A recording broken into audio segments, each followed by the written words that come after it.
Hey everybody, what's up and welcome back to today's video guys. And today guys, I'm going to go ahead and be showing you how to go ahead and manage your Craigslist account settings.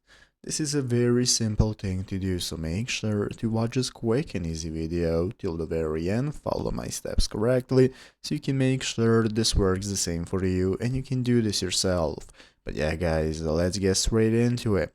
So the first thing we want to do is to go ahead and open up the official Craigslist website right here, craigslist.org if you have not already. And once you have opened it up, this is going to be the main page you're greeted by. From this home page, we can get started browsing all the categories we can use for browsing items we need. So let's go and take a look at how to manage our account settings. So basically, to manage your account settings, the first thing you need to do is log into your account. So you can log in by going to the account section right here in the upper right corner. Once you open the account tab, you can either sign up for a new account if you do not already have one, or if you have one, you can just go ahead and log into it normally. So after logging in, this is going to be the page you're greeted by. From here, you can get started taking a look at all the postings that you have made with your account. You have your draft section, searches, settings, and so on. So basically, guys, to manage the settings, you are going to open up the settings tab right here.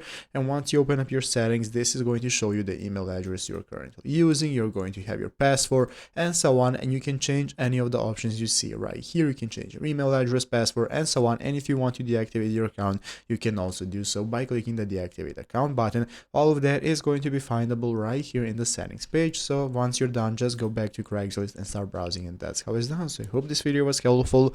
If it was, make sure to leave a like and subscribe to the channel. Thanks for watching, take care, and bye.